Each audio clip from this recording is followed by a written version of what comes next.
Good morning, everybody. It is sunny Sunday. Cold outside, but it is sunny. And I'm okay with that. I'd rather have warm, but we're getting there. We are getting there.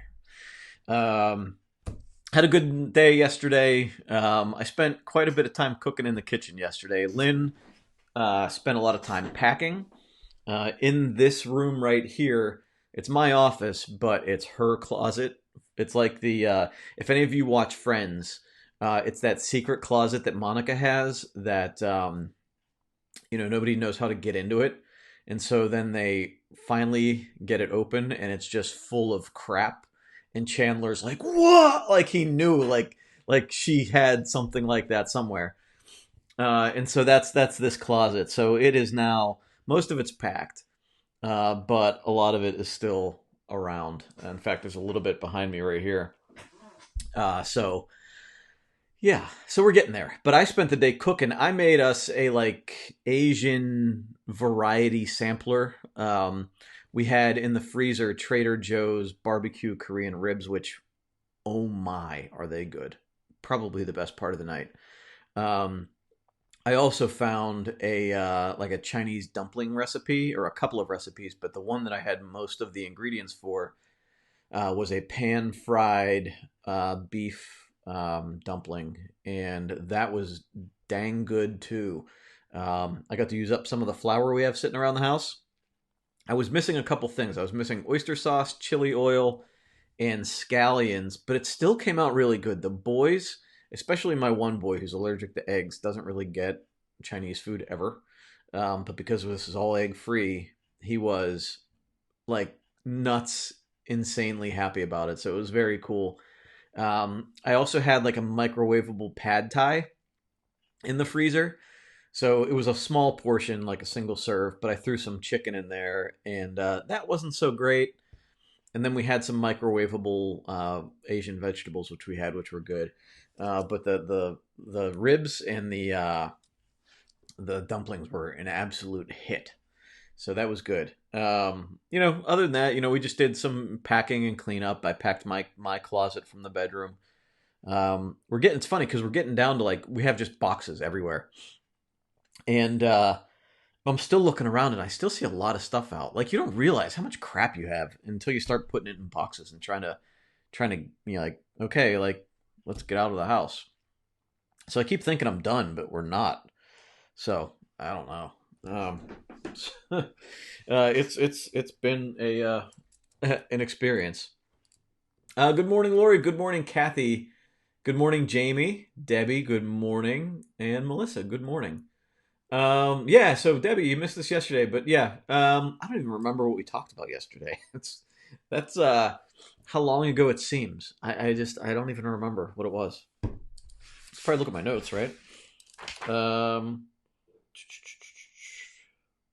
Yeah, geez, I don't even know. I don't even know. I don't know. Somebody, watch it. You know why I really can't remember because didn't solidify it because I didn't post the. I went straight to work yesterday with some other stuff, and I didn't post the podcast, so I didn't have to review it to post it. So yeah, that's kind of where my head's at right now. I think we're all having a little bit of cabin fever. I'm kind of losing it just a bit. I need to get outside, is what I need to do. I need to get some fresh air, and it's just too cold to get some fresh air right now. Although it might get up to 60 today, so I'm going to take a walk outside. Um, so here, I'm going to go into our meme of the day. Angel says it takes far longer to unpack than it does to pack. Yeah, and you know what? I think that gives you the experience of realizing what you truly need or not. Like, so a lot of the stuff we packed weeks ago, and I don't miss it. So then you start thinking like, well, do we need it if we haven't missed it in weeks? Like, I don't know. We're gonna have to really evaluate as we're unpacking things. We try to do it as we were packing things, but as we're unpacking things, we're gonna have to evaluate whether it's something we need at all. Anyway, um, I don't know. We'll see. Good morning, Carrie. All right, so here's our meme of the day. On average, a panda feeds for approximately 12 hours a day. This is the same as an adult at home under quarantine, which is why we call it a pandemic. All right, so I got some other ones though. For all you guys are generally we're all sort of the same age group, not quite. We all still remember a lot of things from the 80s, right? So, or you have kids from the 80s. So you remember a lot of this stuff. And this is something I used to do with my grandfather. So I'm stealing all these memes every day. This is how we stole memes back in the day. Sit at the kitchen table and use silly putty. GoFundMe in 1989 was mowing the lawn. And actually, we keep teasing my boy because in the new house, it's flat, so he is going to be the one that's going to learn how to mow the lawn and clean up the dog poop. I can't wait. That's actually two big things that I'm looking forward to in this move. Now, I didn't realize this until I saw this, but growing up, Grey Poupon commercials were on all of the time. And I really did think that rich people ate or used Grey Poupon. As a child or a preteen, Grey Poupon never appealed to me because I couldn't identify with who was using it. I was like not wealthy. So like that's just what rich people eat, not me. So anyway, I don't know. Does anybody else feel that way about Grey Poupon? I still feel like it has that stigma. It's just not the mustard that I would go to. Even when we go for something like that. Too fancy for us. Just Grey Poupon. What? Gee, give me the yellow, whatever brand the yellow mustard is, Heinz or whatever. And yes, I am this old. I remember, so that's a Nintendo right there, but I actually had that set up with a ColecoVision. We found it in my grandparents' basement. I guess it was my uncle's in the 70s, but I mean, it was like, and you always had to bang it to get it to work, either the TV or the ColecoVision. So if any of you guys ever had that experience, that was big in mine. I want to go back real quick. Mustard. My grandparents, I've never seen this. They had a jar of mustard when I was a kid. It was relish. It's called hot dog relish. And it was just pre-packaged with mustard in the relish. I have not seen it on a shelf in decades, but it was amazing.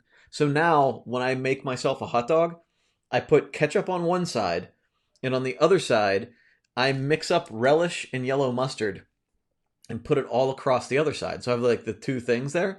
It's amazing. If you've never done it, just try it. I don't know, it just blends it so much better. It'll change your hot dog life. All right. How about this experience when you miss your TV show for whatever reason and you know you are never going to see it again? I mean, maybe you'll catch it in reruns. Maybe you'll catch it in syndication. Maybe not. And then next week when they show, like, when you go into the next week, you have no idea what's going on. Yeah. I mean, that's a hardship right there. And do you remember this dumb looking thing? My grandparents had them. I remember getting them as like gifts. Like, here, have one of these. Like, you get them with, like, businesses used to put their names on them and stuff. Who carried these around? I feel like everybody did. Why? How did this product make it to be such a popular item? And whoever came up with that had to make a ton of money. If not, they did something really wrong. I'm so old, I can remember going through a day without taking a picture of anything. Yeah, right? Now I can't remember a day that I haven't taken a picture of something. I took a picture of my dishes last night. I don't know why. Because we had so many dishes in the sink, and I just did dishes like 2 hours earlier. I don't know. I never even put it out on social media. I just, out of habit, took the photo. Okay, so who can relate here? I remember sitting at the kitchen table. I would read the same cereal box over and over, and it was an amazing experience when it was empty and we could get a new one with a new message or a new toy or game on the back of it the next day. I mean, like that was me daily. And the other thing is when you're sitting on the toilet reading the shampoo bottle. I mean, that happened. Like, we make jokes about it, but that happened. If I would forget a magazine or a newspaper or whatever, literally as a child, I would read the shampoo bottle as if something was going to change there from the previous 10 or 30 times I read that shampoo bottle. Crazy. Crazy. Kids today have no idea. No idea what a hardship is. Like this. Like seriously. Like and like the rotary phone even. Like no, but like they have videos online about kids trying to figure out how a rotary phone works. Now there's not even a landline in most houses, and I can't believe like people like Verizon keeps trying to get us to bundle phone service with our new FiOS. Why I haven't had a landline phone in 20 years, except at work. We have landline phones for the business, but why would I want a house phone? And remember, like, picking it up and somebody would be on it, like whether it's your husband or your sister or somebody, and like, get off! I need to get on. I'm waiting for a phone call, especially when there's no call waiting. And do you remember the drama when caller ID came out? I mean, I remember being in my dad's house as we were having this conversation with family. Like, I think my aunts and uncles were over. In the privacy violation that call waiting was going to cause, right? And everybody's blocking their numbers. Like, nobody's going to see you when I'm calling them. Now, you never answer the phone now unless you know the number. I mean, how many times a day does my phone light up with somebody trying to tell me that, it's like some generic recording that, sorry, there was a mistake on your electric bill, or this is, whoever from the IRS. You are in danger of immediate prosecution. Like, really? If I don't know the number, I'm not answering the phone. But back in the day, caller ID was, oh my, right? Now they're tracking your phone. Now they're tracking whether you have COVID or not on your phone, or at least they will be soon. It's crazy, crazy. And then there's this major disaster. I mean, and I can relate because I had a boombox that I carried around through many of my formative years, and I would play Michael Jackson's Thriller over and over and over again. And there is no tragedy as shocking and as like when you realize your tape recorder is eating your tape. Like the moment that happens, like I mean the horror of like my experience in realizing that when I opened that up and pulled it out, it was just going to be a mess. And I mean, it would ruin my day as a child. Ruin my day. And you remember like when CD players came out, and we'd have to put the tape, like that cord, the tape on a cord into the tape deck in your car to listen to a CD, and then anytime you hit a bump, the CD would skip. Oh, man, the things we put up with just to listen to music. So yeah, so there's just now my kids, like, even yesterday, my kid walked into the room. He's like, "Can you fix our Wi-Fi?" Because it's not just our Wi-Fi; it's the fact that everybody right now is on the internet. And so they're using bandwidth, and like Netflix is having issues, Hulu's having issues. And yes, sometimes our Wi-Fi has an issue, but it's like a tragedy for these kids that they can't stream their video games or, play online or whatever. They have no idea. They have no idea. They're not reading shampoo bottles on the toilet. Oh man. So, let me go back into so yeah, Melissa, too fancy. Same, Jamie's. Good morning, Helen. You thought Pac-Man was awesome. Pac-Man was awesome. And you know what? When I was a kid at that age, when Atari was popular, my parents would not buy me an Atari. So talk about like transactions as a kid, like, that like just trying to get pleasure.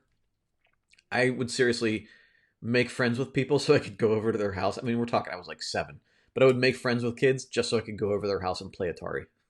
I was that manipulative as a 7-year-old. French's mustard, always and forever. Yep, that's the brand. I do have. We buy Heinz in the package, but you're right about French's. The coin vault. Yep. Back when cereal was fun. Yeah, and now it's not fun because, sugar and carbs and everything. Now it's like almost taboo to eat cereal, at least in the circles that I'm in. Always fighting over the cereal box. 7 kids? Oh my. My dad's one of 6. I'm one of 6 also, but my dad remarried and had 2 more, so they're significantly younger, and we didn't really grow up together. But geez, good morning from sunny and chilly New Jersey. Yep, same here, same here. Yep, your kids have learned to read the cereal box. That's awesome. And the fight for the cereal toy. Yeah, I forgot about that. Right? So the toy in the box. Yeah, you're right. You're right. And then like the utter disappointment when it was just a terrible toy. Oh gosh. And it's funny. I was listening to somebody tell a story about Jack Nicholson, and I can't remember where I saw this, but it was really funny. Uh, so they were at a basketball game, and somebody was eating Cracker Jacks, and they're sitting next to Jack Nicholson, and Jack Nicholson looks at what'd you get in there, like however Jack Nicholson talks, right? And it was like some cheap like sticker or tattoo or something, and Jack Nicholson goes something to I'm not going to do it justice, but it's something to the effect of, when I was a kid, they'd give you like a real metal toy. It was like a substantial toy. People these days don't know what they're missing. And he's looking off into the distance as he's saying it in the Jack Nicholson voice. The guy who told the story told it much better. But, like those experiences, like the Christmas story, where the kid's, waiting for his decoder ring and all this other, like all those experiences are just, it's so different now. It's a completely different world. Short cords on the phone and no remote for the TV. Your remote for the TV was the youngest kid in the house. Go get up and go change the channel. And remember when you had the knob, like we had to like tune it in? Oh my god! And then like smacking the TV. We had the big wooden console TV. And this is something kids will never experience: laying on the floor watching TV. That's gone, right? Because now the TVs are higher up. When I was a kid, we had a wooden console TV in the basement sitting on the floor. It was a piece of furniture. And you had like things on, like you'd put like stuff on top of it, right? And in our basement when I was a kid, we had a split entry, right? And in the basement, you just had a big finished like wood paneled basement, and there was a fireplace down there. And we would lay on the floor, especially in the winter. This is like my like one of my few like good nostalgic moments as a kid. Friday nights, my dad would light a fire, and I would lay on the floor with one of those husbands, right? Those pillows. My kids have them now. My wife bought them out of nostalgia. Those big pillows with the arms, and I would lay on the floor or with a pillow from the couch, and I would lay on the floor next to the fireplace and watch TV. Whether it was Full House or whatever we would watch, right? Um, and it was like that was like the coziest, most comfortable memories that I had, like under 9 years old. It was an awesome time, but like that whole experience of laying on the floor, like it's just not something we would do anymore. I mean, because now the TVs are on a stand, they're on a whatever, they're high up, mounted to a wall, whatever. It's just not the same thing anymore. It's not on the ground, so it's funny. Remember my dad always getting call waiting, or my remember my dad getting call waiting because I was always on the phone when I was 13. Yeah, and call waiting. Remember, like when you didn't answer it, like it would beep, and you didn't have caller ID yet, but it would beep, and then you'd ignore it, and then somebody else who was waiting for that call would flip out because they missed their phone call because you just were so into your conversation you didn't want to have to flip over. Oh yeah. Oh god. Oh, and the many attempts to record that favorite song off the radio. And I would get so mad when they would do something to it, like whether they would cut it off early or they would start talking through it. I'm like, you're killing me. Like, I've just been waiting all day for this song and now you just ruined it. I got to wait all over again, which is probably what they wanted to do, right? They knew you were trying to record it, so they would, ruin it for you. Oh, man. Eight tracks. I have no experience with eight tracks. I remember my grandfather had a bunch of them in his like workshop in the basement. They were probably my dad's or my uncle's or somebody's, but I remember just a stack of eight tracks, and they just kept them like, like they were going to listen to them again, which of course they never did. Which now I'm just thinking about like the box of CDs that we have right now. I keep thinking, well, I'm gonna put them in my computer and burn them, or put them on the hard drive. I'm never gonna do that. I mean, I just can't get rid of them. I can't get rid of them. I don't know why. Yo, Pretty cool. And actually, I think like you could just do that with, if I remember correctly, was it tape or did you do that with super glue? I can't remember. But I feel like I did do that with my Michael Jackson tape, one of them. Oh, yeah. So how you had to rewind forward and backward trying to find your spot on a movie or a song on a cassette? Yeah. And how about recording movies like or TV shows on your VCR? Number one, just trying to get it to start at the right time or not running out of tape. But you had different levels of recording, right? There was like SP, EP, and LP, I feel like. I feel like those were it, but SP was like the real high quality and you could only get 2 hours on a videotape. But if you went with the other ones, I think you get up to like 4, 6, or 8 hours on them. And I would have like a bunch of stuff on one tape. So, like you'd have to like fast forward like to remember like which show was on which part of which tape and then you'd have to remember like to write it down on the label and oh my goodness, crazy. And I didn't even realize how it worked. So, I think it's when Rocky 4 first came out uh, on HBO. My dad had people over to watch it, and we were recording it on a VHS tape. And I was getting so angry because people were talking during the while it was on, because I thought that the VCR would pick up their voices when they were talking. So I was telling everybody to be quiet. And they're like, "That's not how it works." I'm like, "Yes, it is." I was like 8, but like like I was so stressed out about it. I thought they were ruining the movie. Oh, yeah, right. It's all kind of crazy stuff that I never think about. You still have an 8-track player?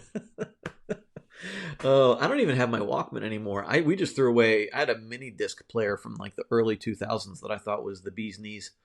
Definitely don't have that anymore. But it was fun to even look at it. I don't even think it worked, but blanket forts on Saturday morning while we watched cartoons. Yeah. And that was part of the laying on the floor thing, right? You'd take all the couch cushions off and then put the blanket on top of them and you would like you just sit in there and lay on the floor and the TV was just eye level with you. It was the best. Oh, the first color TV. My grandparents, I feel like upstairs they had a black and white. We never had a black and white in my house that I can remember, but yeah, they still had black and whites when I was a kid. Until noon, right? Yeah, Saturday morning cartoons. That was an experience. Scotch tape. Yep. Angel. Yeah, Scotch tape. Yeah. So yeah, what a crazy time that was. And now, like again, like when kids complain about what they have and don't have, I'm like, you have no idea. And you feel like because when you're saying that, you're like, when I was a kid, I used to walk uphill both ways in the snow. Like it just sounds like exactly what my parents sounded like when I was a kid, and they still sound like it now. And I'm just saying it now, like you have no idea. Yeah, I know. It's just okay, okay, crazy, crazy. So, one of the things that I've been observing over the weekend now, as you see all these protests and stuff going on, I'm starting to pay attention or realizing that the people on my Facebook feed that are posting more of these alternative explanations for COVID, I think I'm seeing a common thread. Maybe you guys can help me out with this. So I feel like the people that are posting the most out there conspiracy theories or explanations or whatever are people that I didn't expect it from because they are otherwise really smart people, leaders in their businesses, like executive vice presidents in banks. I mean, like, or just vice presidents in banks. They own their own businesses and whatever. But they're really putting out some odd things, some odd explanations, right? Some really weird conspiracy theories. And I think, and tell me if I'm on the right track here. I think it's because they're so used to solving problems and being in control that maybe the lack of control is shattering their perception, maybe their self perception. And so they feel the need to find an explanation outside of what mainstream media or medical personnel are saying. Because number one, it means that they have to give up control. And number two, they feel like they are smart enough to come up with something more or find an explanation better than what these other people, what common sense or common knowledge would explain it as. Does that make sense? Because I see like there's people that I respect and they're throwing out some weird theories and they're putting it out as like truth or they'll say, "Ooh, interesting," like trying to bait people into watching it. And it's and I think that might be what it is. And I don't know. I mean, it's just an early thought. I just as I was scrolling through this morning, trying to figure out where these guys are coming from, and women too. There's a couple of women, mainly guys though. And so yeah, sis. I understand the trying to think outside the box, but sometimes the box is just as simple as it is, right? And I think that's they're maybe used to like finding creative solutions for things, and like sometimes there's really, I mean, like so I'm sure there is a creative solution, but a lot of times it's up to people much smarter than me to figure it out. And I have to give up control to do that. And they say, I mean, like a good leader always surrounds themselves with smarter people, right? The good leader is never the smartest person in the room. You hire really smart people to give you advice to make an educated decision. And I think a lot of people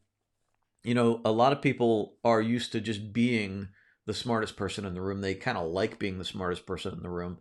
And so, in a place where they don't have any experience, they start like trying to figure it out with a lack of knowledge, especially when they have more free time on their hands, right? So they're not working, they're not in their business.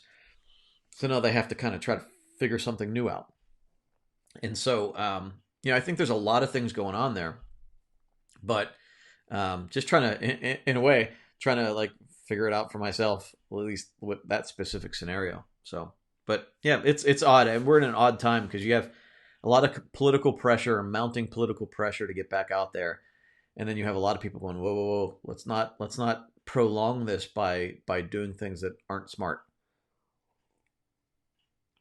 So we'll see. I hope we don't look back on this time and say we made some big mistakes. That's I don't want to have any negative long term impact. So, but I think mainly what I'm trying to say here is if I'm correct in anything I'm saying in there, then I would just as in anything, just give up a little bit of certainty and be more curious, right? So we can look at the other you can look at the other sources of info. And now, I mean, they're saying that there might be credible information that this came out of a lab in Wuhan, which was a conspiracy theory 2 months ago, right?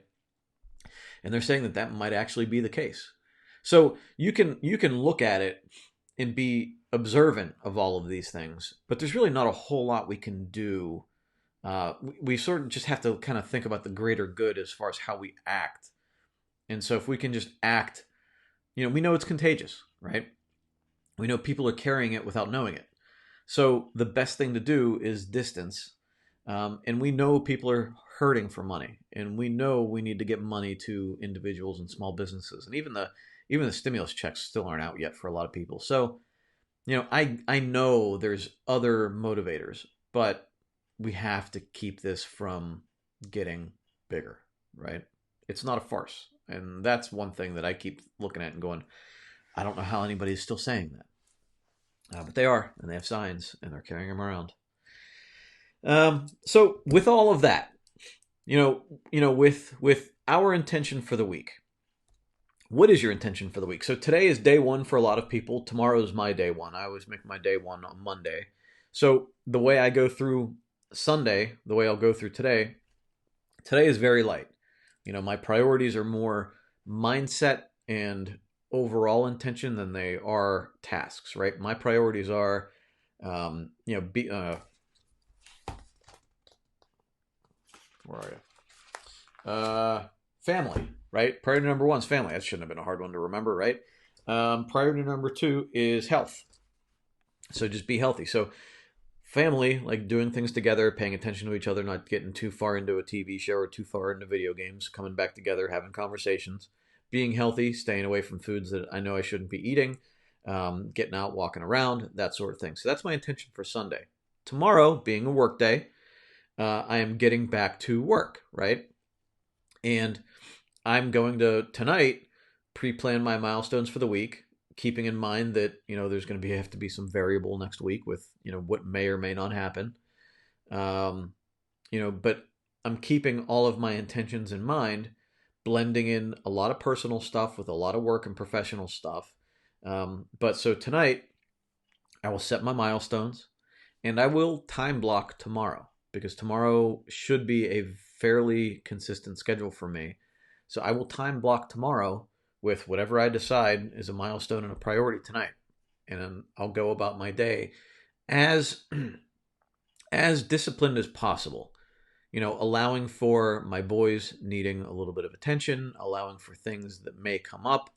But for the most part, I'm going to try to pack as much into my morning as possible.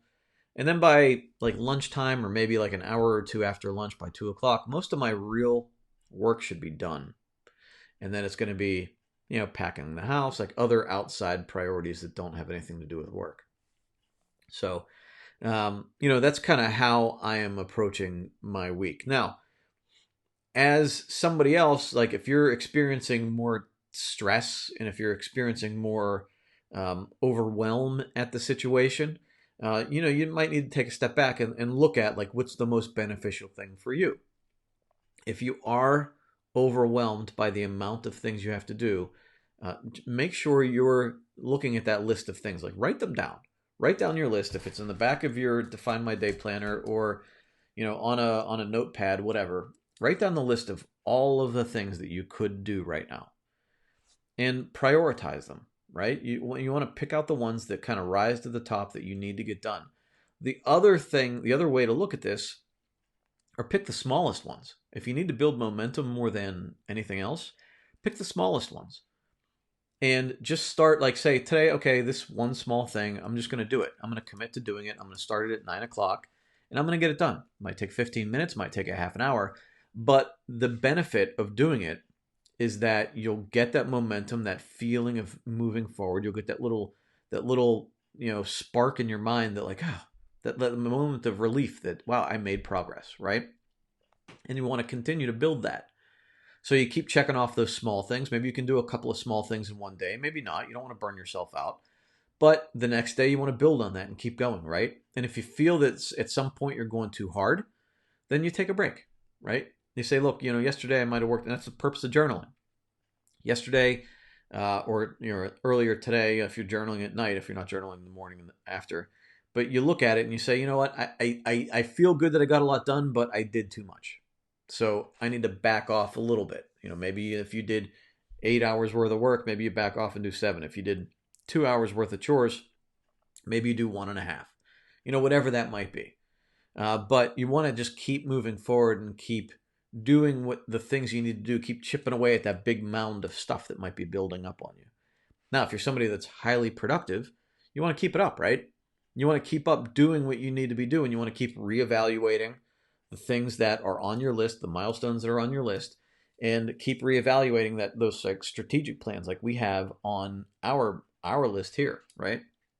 And times are going to change, right? We have to keep comparing this list of things we need to do with the current situation, with what people are or are not allowed to do as far as opening their businesses, with like what supplies are available to us, with what like advertising costs might be. Like there's so many different factors.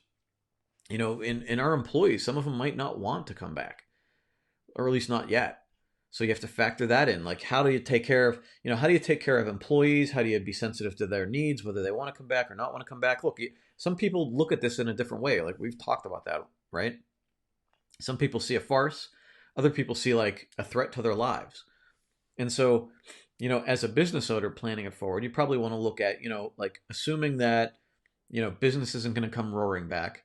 How do we, communicate with our employees, the ones that want to come back, the ones that don't want to come back, and managing, the payroll protection program versus getting them unemployment, and like there's so many things to consider. Now, as an employee, understand that a good business owner is working through these problems, or hopefully, right?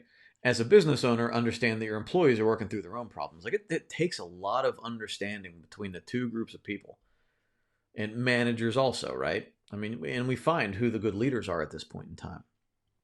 So, um, I think it's everybody's responsibility to move into these changing times with the right intention. And I think that, we're seeing now that, we need to be looking out for the greater good, that we need to be, taking care of the people that are important to us. And we see who now is incredibly important that we might have taken for granted before. And if we keep this in mind every day, and this mindset of gratitude, and this mindset of intention, right? So you're being grateful for the things you have. You're being grateful for the people that are sacrificing what they are. You're being grateful for the time that we have, and you're setting your intention to do just a little bit every day, right? Appreciating that other people could be doing more. Other people are doing more. That we might be limited by our circumstances, but that we can do our small part to be healthy for us, for the people around us, and so that when it's time to come out of this, we'll be in a good position, a healthy position to come out and do what is required of us. So, I leave you with with this, is that it's hard for everybody, right? It's hard for everybody in completely different ways. Your way is not the only perspective, right? So appreciate that other people have a completely different perspective, a completely different list of stressors. So appreciate that somebody has a completely different point of view. And also look inside yourself for what's the healthiest thing that you can do this week. Your healthiest thing might not be working. It might be just being healthy. Maybe it's educating yourself. Maybe it's just having a decent routine, waking up at the same time every day, taking a walk outside, eating healthy, making a phone call, having a good solid routine. And then as you can build on that, take advantage of the extra energy and the little bit of confidence you get and keep going forward.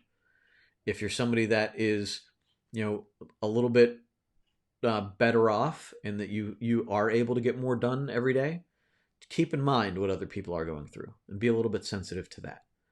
And if we can keep this balance of making progress while also being understanding and giving other people grace, we will get through this in a healthy way.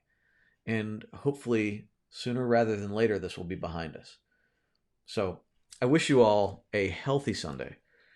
Have a great day. I will see you again tomorrow morning at 10 a.m. Keep moving forward. I'll talk to you soon.